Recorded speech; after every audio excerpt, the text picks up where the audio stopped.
So, The Masked Empire, Chapter 2. Lemmet walked through the torch-lit slums of Halam Sharal, keeping an eye out for thieves and humans. He had heard in Ferelden, and maybe in other parts of Orlais, that elves were kept locked up in small sections of the cities called alienages. Here in the Dales, however, there were more elves than humans, and it was humans who locked themselves away in the High Quarter. He wondered how the elves in the alienages had it, if being so few in number meant that the humans didn't bother sending guards into the elven streets for nightly beatings of whomever they caught.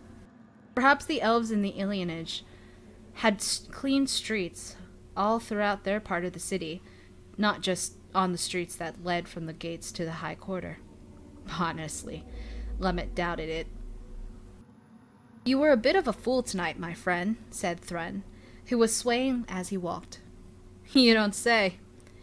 Lemmet sighed and stumbled as a loose cobblestone slid in the mud. They were in a neighborhood filled mostly with elven merchants and craftsmen, and the streets hadn't been repaired in years.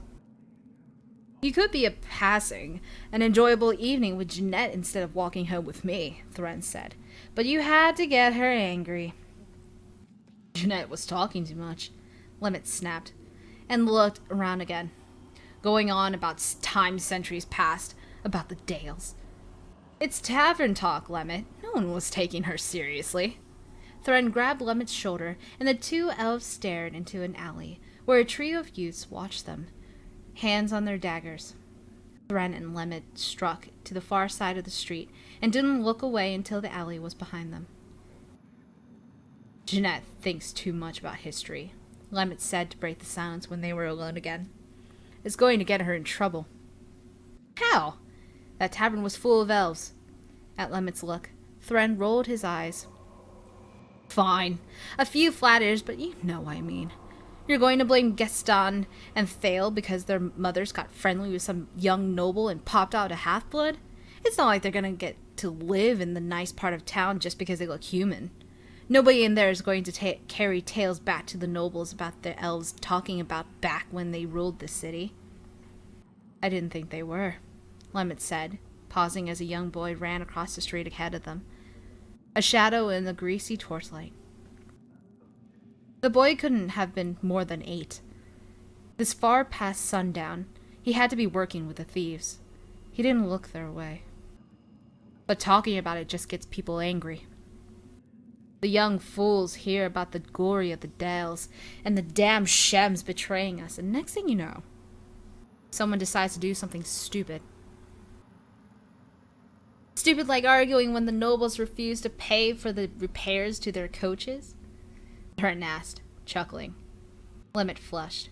"Lord Bancor hasn't paid for the new axle, and now he wants the front wheels fixed.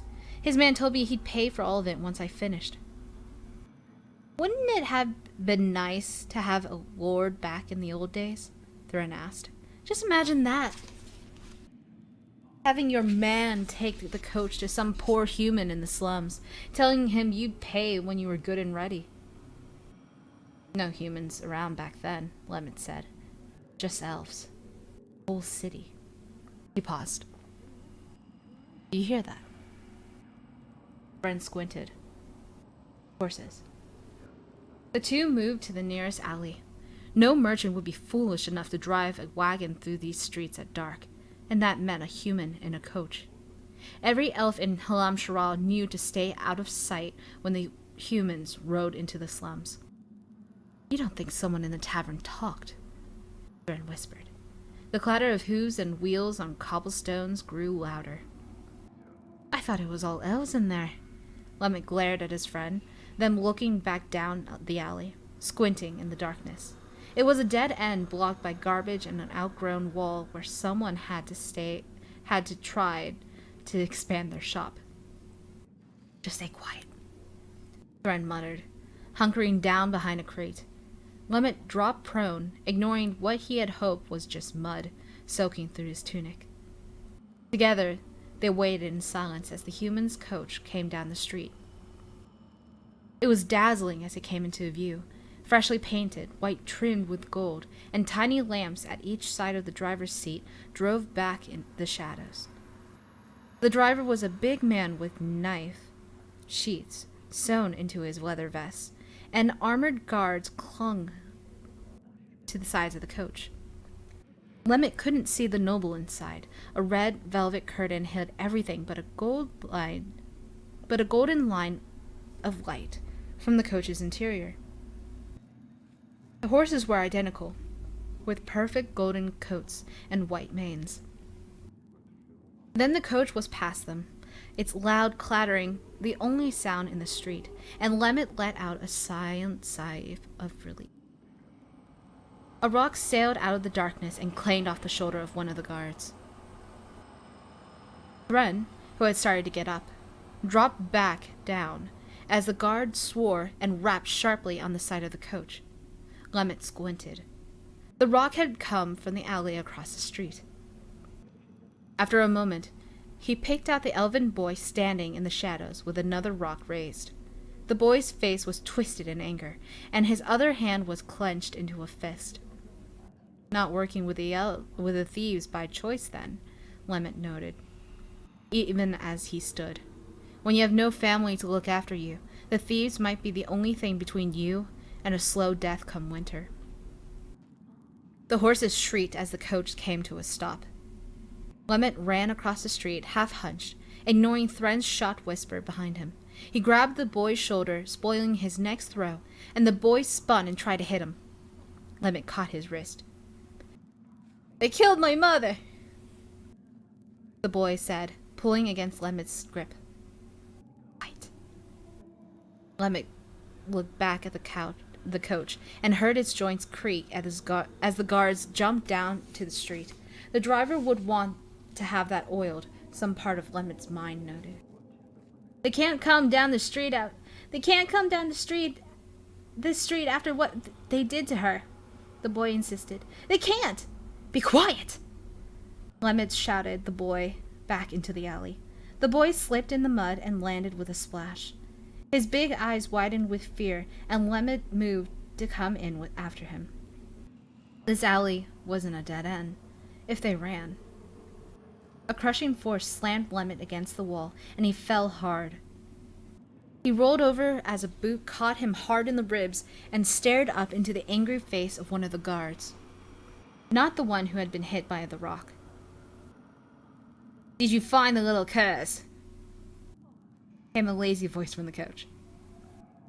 The guard looked at Lemmet, who wore mud-stained but still serviceable work clothes, then at the boy who wore stolen rags and still held a rock in his hand. Lemmet's ribs were on fire, and he felt blood on his face where he'd hit the wall. The guard moved towards the boy. Lemmet grabbed the guard's boot. "How many of them were there?" came the voice from the coach again. The guard looked hard at the boy, then at Lemmet, and finally gave a tiny nod. "Just this one, Lord Mainsarai," the guard said, and pulled Lemmet out of the alley. As the guard who'd been hit by the rock came toward Lemmet, sword drawn, Lemmet shut his eyes and thanked the Maker that some humans were better than others. Celine came awake slowly, with Brielle in her arms, and watched the wan autumn sun creep into her bedchamber. She remembered sleeping longer as a girl, recuperating from a tiring day of bardic training, or a late night at a party. She would wake to Val Royeaux's brilliant sun streaming through her window, curled up under blankets as soft as clouds, and luxuriously let her mind drift back, from the comfort of dreams to the excitement of what the day would bring. That was before the whole of Orlais had become her responsibility.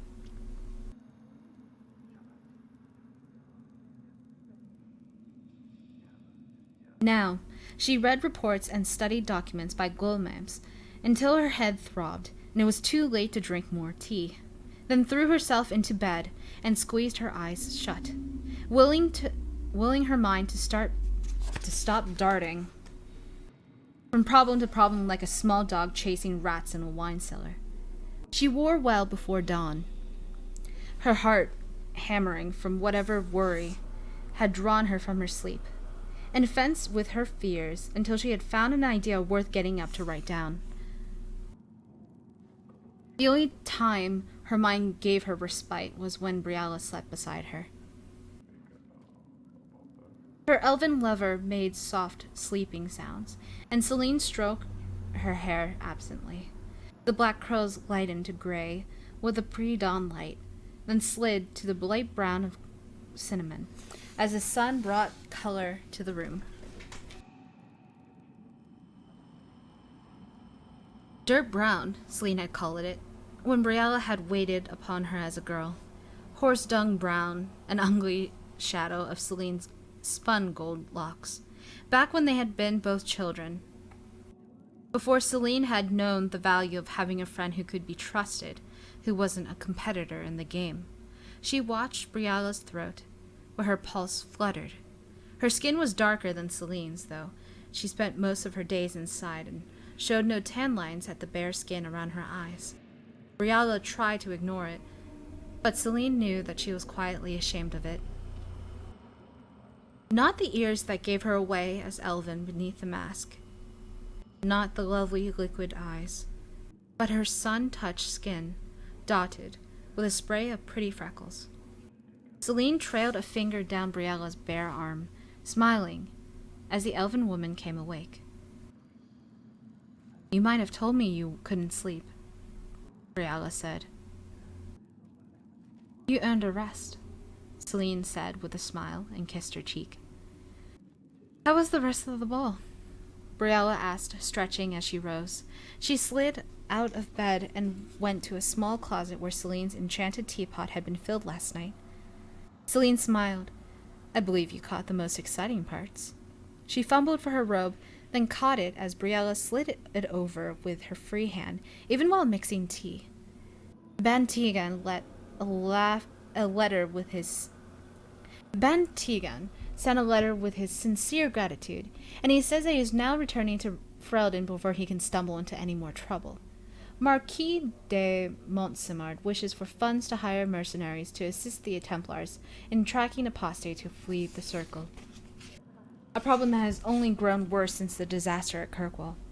And of course, Comte Chantral of Valloon continues to believe Lake Celestine to be an unimaginable paradise that the Empress of Royeaux should wish to marry it. Briella laughed. Chantral had been polite, earnest, and clumsy for years now. Anyone else? She poured the tea and passed Celine a cup and saucer. Celine took her first sip of the morning, and the tiny bit of tension at the back of her skull eased at the hot spice. She smiled, inhaled the scent, and put the cup down to pull over her robe, over her shoulders. "Thank you." Briella shook her head and smiled. "It is but enlightened self-interest, Majesty. I have not seen you without your morning tea." Celine sniffed indignantly, then picked up her cup and saucer and took another wonderful sip. "There is news from Lydes," she said after a moment, finally answering Briella's question. "Duke Ramach?" Briella stopped looking through the gowns in the armoire, turning to Celine with wide eyes. "Not long before you and Ser Michel destroyed dear Gaspard, Ramach declared the Grand Duke to be an oaf, uncultured, and boorish. He said that Gaspard would not be invited to another winter hunt in Lydes this year, and that if I found his suit agreeable, that Gaspard would not be hunting in Val Fermin either." Brielle was planning Celine's dress for the day as she listened, picking out jewelry and accessories that would complement Celine's scheduled activities. That is a much more generous offer than earlier. If Ramach can pull those lords and ladies with him, Gaspard will have no one left to listen to his calls for war with Ferelden. "But to lose my midnight visits from you?" Celine asked with a smile. "I think that price is too high." Briella's lips twitched with a smirk. "You would hardly be the first ruler to receive the occasional midnight visits from someone other than your lord husband." But her eyes didn't meet Celine's as she said it, And if marrying into Ferelden is no longer an option. I fear it is not. Celine had once, in her younger years, hoped to do through marriage what Magrin and his apocryphal Mabari had failed to do so by force. With the strength of Ferelden behind it willingly, the Orlesian Empire would have had the power to drive back Navarran aggression and even give to Winter pause. Unfortunately, King Caitlin had already been married at the time, given how much blood had been shed to put a new king on the Ferelden throne, and how much Ferelden still had to rebuild after the most recent blight. Any perceived manipulation from Orlais would be seen as another attack. She could have married another Ferelden noble, of course, but that would have caused the opposite problem. The more warlike nobles, like Gaspard, would clutch at their swords even if Celine married a Ferelden king, indignant that the Empress of the world's greatest nation had lowered herself to marry the king of the Dog Lords instead of one of them. If she married anything less, too many more would agree with them. And in her heart, Celine honestly would as well. It is worth considering, Briella said, interrupting Celine's thoughts. Celine glanced over to see that Briella was filling her teacup, her eyes still downcast. It is not. Celine took the elven woman by the shoulder and gently tilted up Briella's chin until those beautiful eyes met hers. If I tie myself to some lord, it will be for more than good hunting grounds on the Devon flats. Perhaps it was selfish. Perhaps it was a mistake in the game, even. But Celine had lost enough of her own life to the Empire of Orlais, as had Briella. Briella's gaze softened. Majesty. Now tell me what to expect from the Minister of Trade this morning. He'll be asking you to approve an altercation to trade, taxation, laws throughout the Dales. Briella turned Celine around as she spoke, peeling her robe away. Revenue has been poor in the area, and he'll suggest a small tax increase per wagon. But, Celine sighed as Briella's fingers went to work on her back, kneading away the tension already present in anticipation of a day laced into a tight corset. He's attacking the elven merchants. Briella's nimble fingers worked their way across Celine's shoulders, and then down her spine, and Celine leaned back a little into her lover's hands. Well, any of the less wealthy merchants, really. They use caravans of smaller wagons, while the merchants with noble backing use larger ones. A tax increase per wagon will hardly affect the nobles as well. At all. But it would break many of the poorer merchants. What about an increase in the tax per stone of cargo? Celine asked. Factor in the weights of different goods, and it should affect the nobles and the commoners more evenly.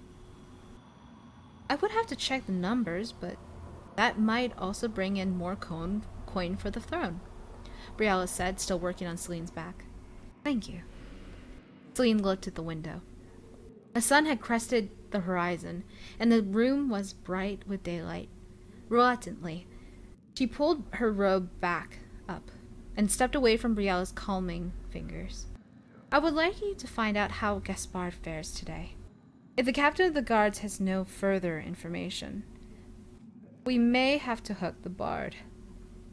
She has not formally left Gaspard's employ, Briella said. My people lost track of her. I have them searching, but an Orlesian bard can be difficult to find when she wants to be.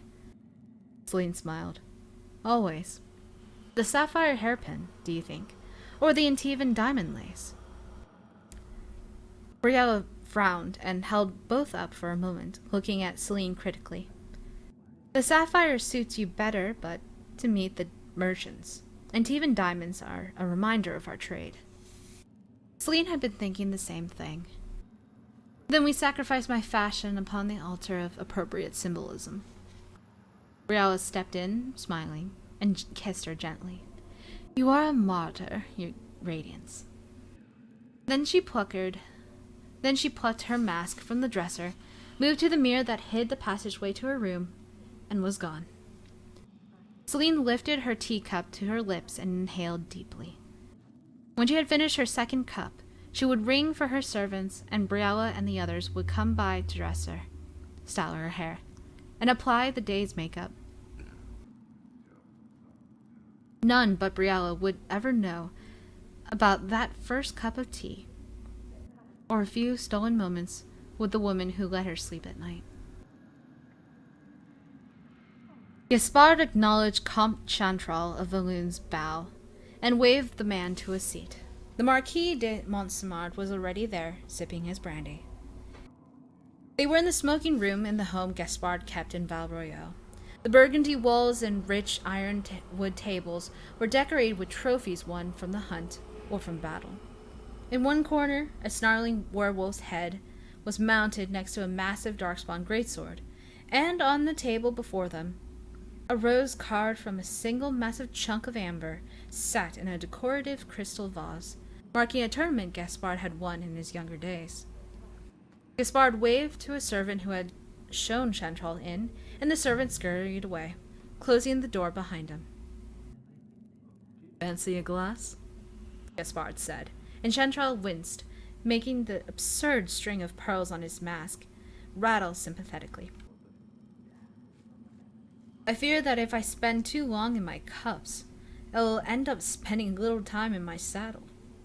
Chantral, like Gaspard and Montsemart, wore riding leathers rather than normal finery. The Empress had invited the nobles of Val Royeaux to go hunting later that day. "What's this?" Montsemart asked, laughing.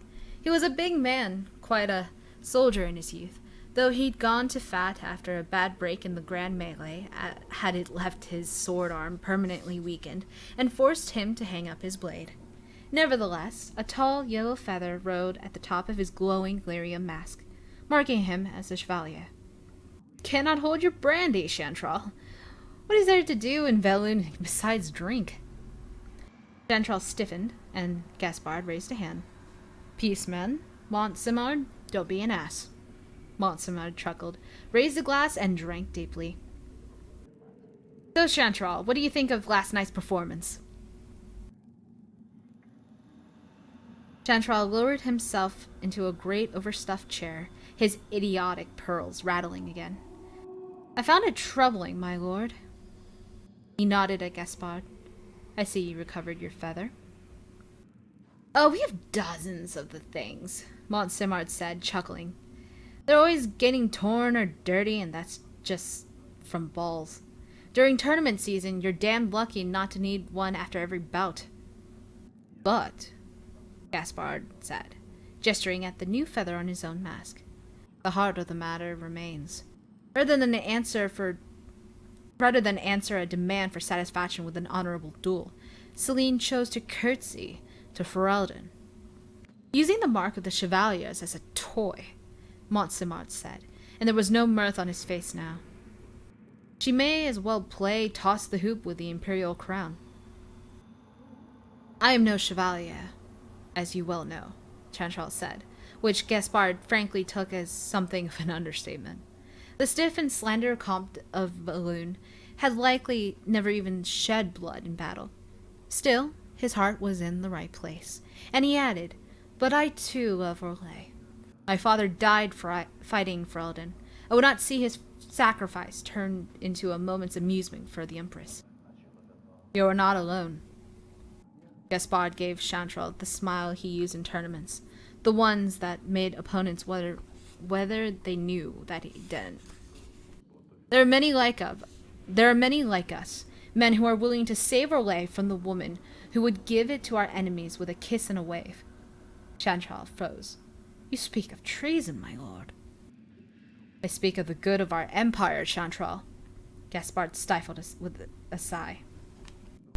The man had clearly known the purpose of the meeting, but like a feigning noble's daughter, he needed to be teased into it. "Celine has ruled for 20 years, yet refuses to marry, even when this empire desperately needs strength and stability. She flirts with Ferelden and toys with you, even as our mages and Templars look at what's happening in the damn free marches and get dangerous ideas. She does nothing." He finished his own brandy with a large gulp, letting out a breath as it burned its way down his throat. And with that deadly inaction, she has committed treason. There was a long moment of silence. Montemar gave Gaspard a quick glance, and Gaspard shook his head slightly. It had been a calculated risk.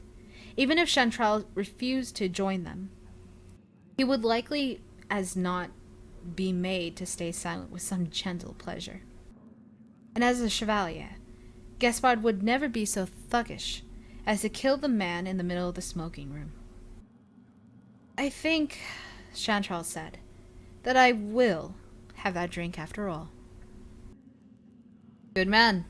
Montemar poured another glass and it passed it over, and Chantal took it with trembling fingers. Gaspard smiled. Celine probably thought that she had won last night's encounter, and perhaps in the minds of court fops and dandies, she had. But those weren't the men or lay needed in the coming fight. "I plan to approach her on the hunt today," Gaspard said, "and offer her my hand. Perhaps she will see reason at last, and all of this will just be idle conversation among men over brandy."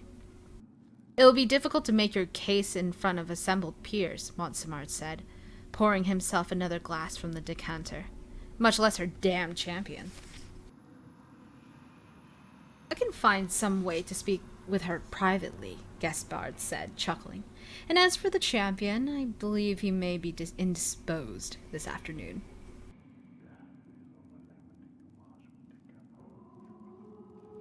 It had been years since Ser Michel had felt the shiver of dread, but it came to him when he saw the note lying on the bed and in his chambers. It was a sudden pulsing awareness, a tightness on the skin across his face that made his teeth ache in their sockets. "Ser Michel de Chevin," read the folded note. The hand was fine and neat for the first two words, but on de Chevin, the lines were slanted and scratched. A normal reader might think that the sender's hand had slipped, or that their pen had been broken. Michael opened the letter.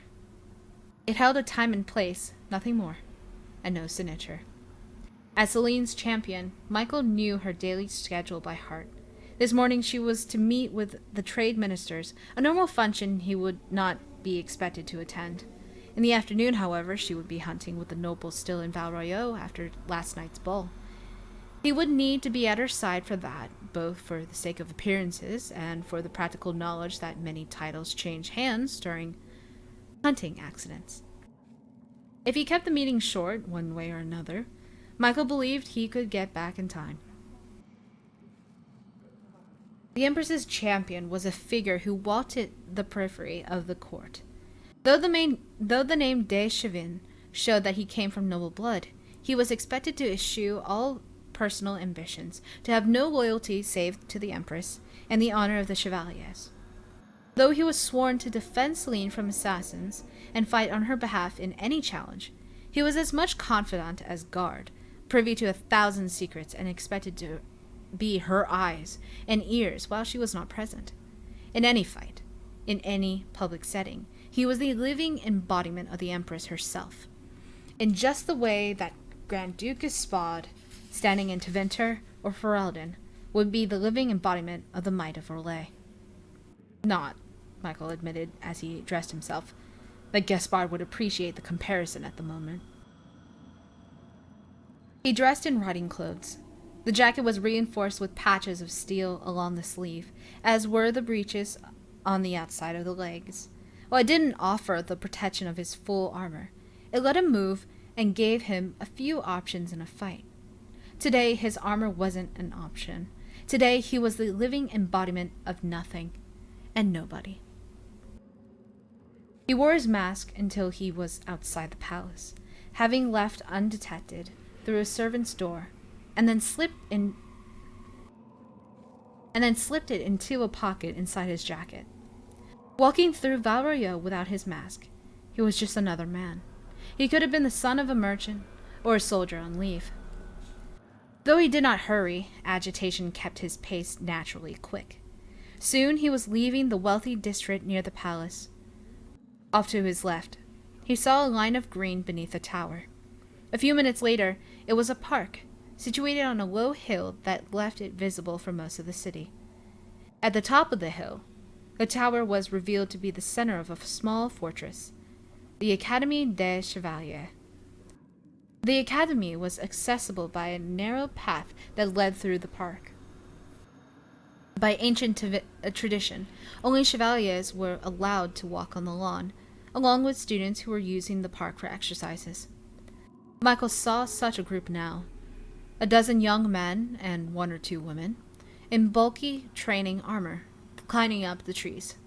Grunting with exertion, they pulled themselves up to the highest branches, grabbed a bright bolt of cloth, and then climbed back down as a master yelled at them to hurry up.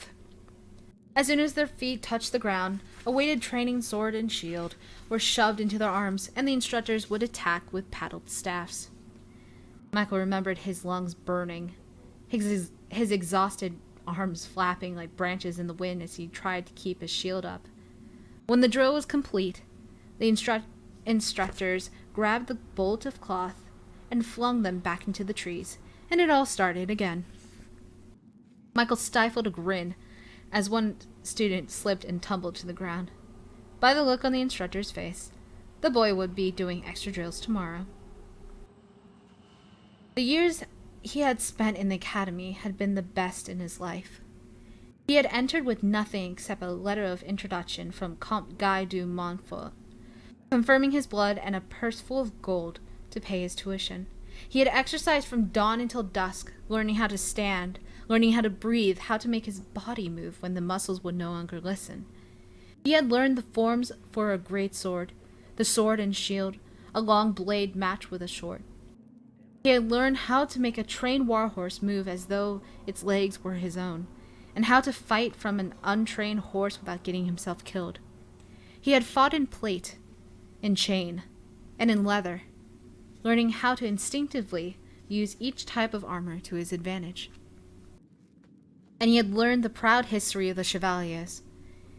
He had learned to hold duty and honor and valor in battle above his own life. He had learned to lift his shield to block a blow meant for a comrade, to accept his own death as an inevitable outcome of a life lived in pursuit of armor. When the trials at the academy were done, he and the other students were taken out of the city. They were given away from the palace, from the history books, from the tales of glory. They were driven in coaches into the slums after dark. Your bodies have been tested and found strong, the masters had said. Your minds have been tested and found sharp. The masters had passed around a skin of strong wine, pushed the students out of the coaches, and said, "Now, test your blades."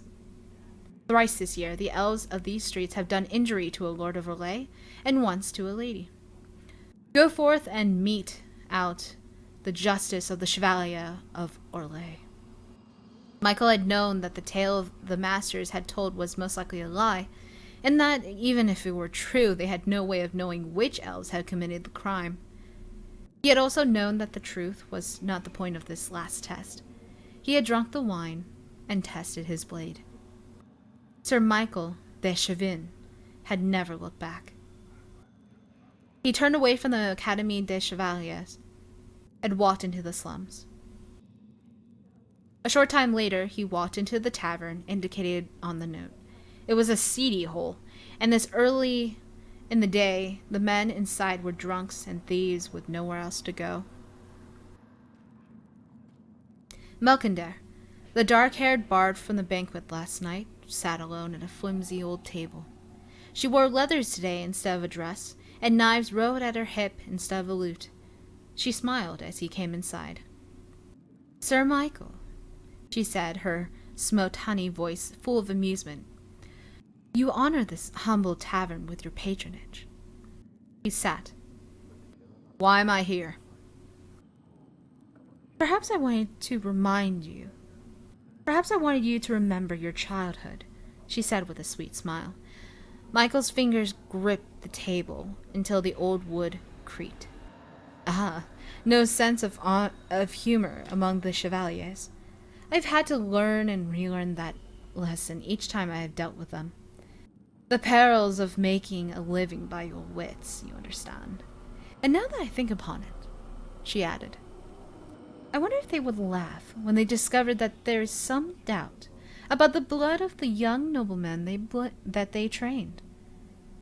Do you think they would laugh, Sir Michael?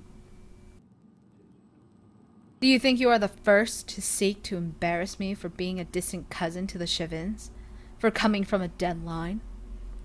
Michael glared as the bard raised a finely plucked eyebrow and kept his voice stern and confident. To question my birth is to question my honor, Singer. After the embarrassment of a formal inquiry, I will be vindicated, while you most certainly will be dead for this insult. Melkender said nothing. It had been worth a try. Michael softened his voice. Still, it would be an embarrassment, and I have little interest in your death. What is it that you wish? I don't imagine you would have called me here unless I had something that you wanted. The bard chuckled and snapped her fingers. Behind Michael, every man in the tavern drew a blade. Sir Michael, you have already delivered it. End of chapter 2.